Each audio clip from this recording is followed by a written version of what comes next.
The morning of April 19th, I was working at Johnny's Tire Store. At about approximately 8:25, a Ryder truck pulled up into my place of business. At that time, a gentleman asked me for directions to 5th and Harvey.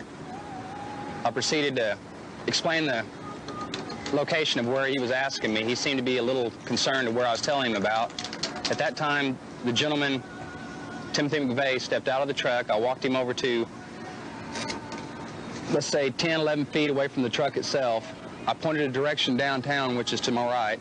He seemed to acknowledge where I was talking about. At that time, the gentleman walked back to the truck. I talked to him. I also noticed there was a passenger in the truck at that time.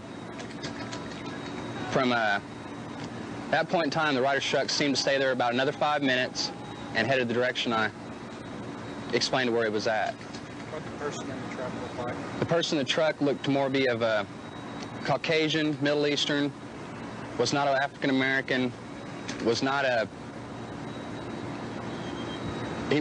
real light complected. He was not blonde hair, light skinned.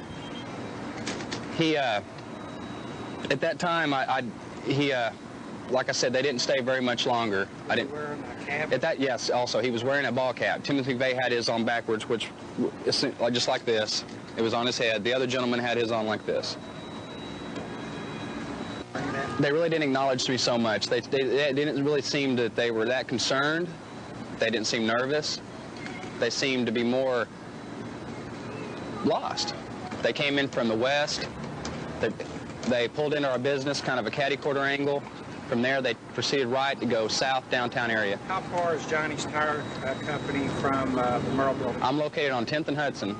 The bombing took place on 5th and Harvey. That would seem 1 block over, 5 blocks down. I'm to the north side of the bombing.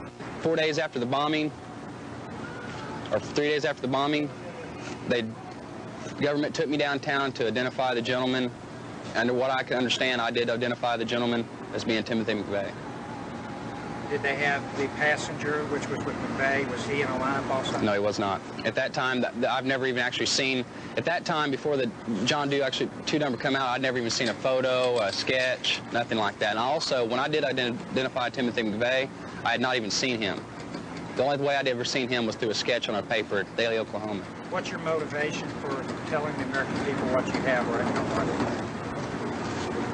Are you in this for money? I'm not in this for anything but to let people know that this is what I've seen. I feel at this point in time that I will, or should I say I might be a witness in the bombing itself, but as far as me actually being motivated for any other reason, I have none. I just want to let people understand this is what I seen that day. You know, and then nothing's going to change my mind whether I testify or not. This is what I seen that day.